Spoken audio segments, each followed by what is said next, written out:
Welcome trainers to a Typhlosion video. This is gonna be an amazing showcase because we're gonna test out Thunder Punch, which is the move update that was the most interesting one of them all for this season. So Typhlosion now with Thunder Punch will need only 2 of those incinerates to get there, which means that it is a much spammer beast, and when you have a Shadow Typhlosion, those blastmers will hurt even those water types. So yeah, even when resisted, Typhlosion still has a lot of play. So for today's team composition, we're gonna utilize it as a pure closer, and I recommend you to do the same thing because with the shield advantage, this thing can be absolutely crazy on a lot of opponents. Over here now, we're just gonna get stone edged on our jump bluff, but we don't care at all. As long as they have 0 shields, my Typhlosion will emerge victorious against anything, even up against a lantern, even though we have no solar beam at all. So my opponent here is having a Poliwrath, and we're gonna get now to the Thunder Punch to do some massive damage on their end. Down goes a nice chunk. They survive with only 1 HP, which was kind of a big bummer, and right after, all we need to do here is to survive the falling weather ball. We can do this, and we still have the lethal blow with our blast burn to destroy down a whole avalanche of those Ninetales. So into the next battle now with another bad lead. Before we had Alola Ninetales up in front, now we have Talonflame, so obviously these threats are pretty scary for our Jumpluff, and Jumpluff will face a lot more of those bad leads throughout this entire video, so you need to stay till the end if you want to have a complete opinion about this team, and of course Shadow Typhlosion as a closer with Thunder Punch.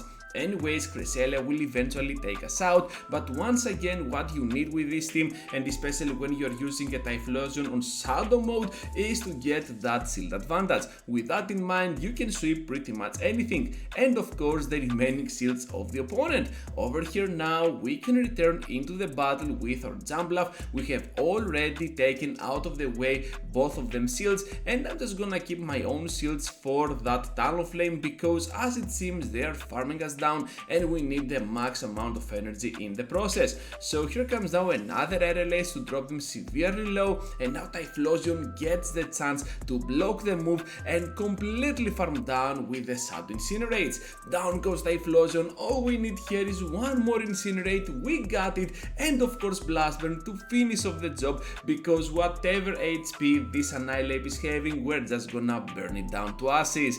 Into the next battle now with a Golbat up in front. If you thought that the previous leads were bad, well, this is even worse because whatever we do is gonna be resisted, and of course RLAs will never hurt this Pokemon, while in the process they can easily debuff not only our lead but also our Annihilate over here. So coming in here with this, with our Shadow Typhlosion able to farm up some extra, and for the first time we get behind on shields, but it is definitely and totally worth it because we can get those shields back with our spam moveset. So I decided to block here because I'm expecting an earthquake, but at the same time they could go for the bait. Hopefully that was no bait at all, so now we can finish them off in style. With Trevenant coming in, I'm just gonna go for another nuke, this time the Blast Burn on the shield, and now Jumpluff can easily come into the battle, survive the fallen Shadow Balls, and of course grab the victory eventually with its RLAs. But now that I'm seeing this battle, well, another Shadow Ball might actually do the trick here, but they're never gonna get there because we're much spammier than them, and of course RLAs will connect for the lethal damage that we need to get that amazing victory for our team.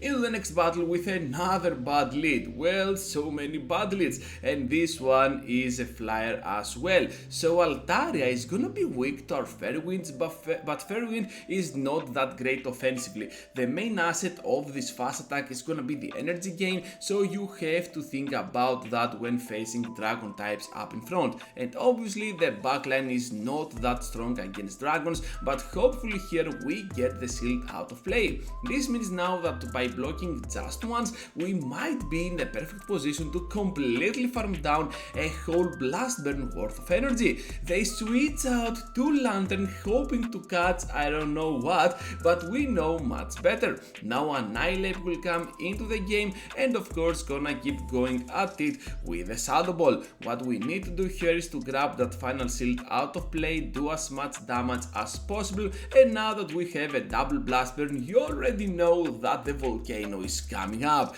Heating up the situation, one for that Lantern and one more for that Steel Bird. We don't care at all, get out of the way and we're gonna get an amazing victory for us. The Scorpio-like Pokemon now is gonna be our next opponent, and this is yet another horrible lead for our team. So we cannot switch out. They also have a ground type move for our Typhlosion, and yeah, we're just gonna keep going at it with our Jumpluff, hoping for the best for that individual matchup.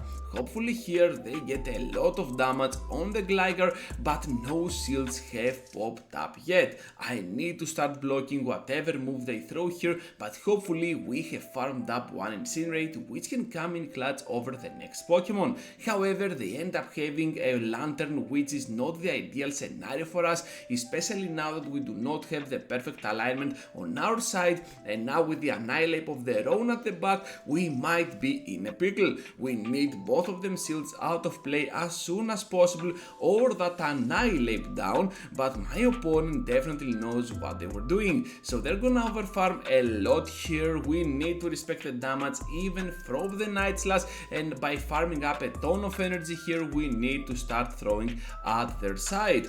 Down goes Annihilate, but unfortunately for us, they still have one shield remaining and the Lantern, so Blast Burn here will not be enough to go through, and right after they can easily reach to the surf to finish off our amazing closer and send it back to its volcano. Into the next battle now, trainers, with the Chargeback up in front. This might not look like a big deal for Jumpluff, but it is still a bad lead because those X Scissors are gonna add up in damage in combination with the Volt Switches, and my plan here is to catch the second X Scissor on my Annihilate. Seeing them going straight for the X Scissor on the first one was kinda a test for me because I want to see when they want to throw, and since they did not want to overfarm or anything, this is how I managed to catch on the Annihilate. Now with the move coming up, I'm just gonna take the move because I do not want to block a Nice Beam or anything, and even if I go down, which I do by the way, well, we can still return into this battle with our Jumpluff. Now Energy Ball will most likely finish off Azumarill here, and with that Pokemon out of the way, my Typhlosion might actually be unstoppable at the moment. So X Scissor here can easily be survived by our Pokemon, by our Jumpluff, and immediately right after we got the Incinerate damage to completely farm down this poor Chargeback. So a double Blast Burn is coming up, trainers. We're just gonna go for it on the shield, but still we have one more remaining, and hopefully with the final shield we can survive the move, following up a Blast Burn for the victory. And yes, trainers, Typhlosion is an amazing Pokemon overall. So let's head now into the final one, and this is yet another bad lead for us. Hopefully though, whenever I see a Wigglytuff up in front, nowadays I'm thinking of Magnezone and Tropius at the back, which is a whole line completely weak to Typhlosion. But will this trainer have this one actually, or is this gonna be another toxic team with Bassodon and Shadow Victreebel? So only time will tell. So in the process here, we're just gonna come into the battle with our Typhlosion. Obviously we cannot come into the battle with our Annihilate, and we're just gonna take them out without spending a lot of sweat. Now Crocalor will come into the battle, so well played to my opponent because so far they have a Charmer but not that much of a toxic team, so we can always hope for the best on this final one. So here comes now a move. I'm just gonna block because I know that Ice Punch here can be kinda clutch in this situation, and right before they reach to the RLAs on the 4th Vine Whip, I'm just gonna go for the Ice Punch, because if they went for that 5th Vine Whip and reached to the RLAs, they could win that CMP.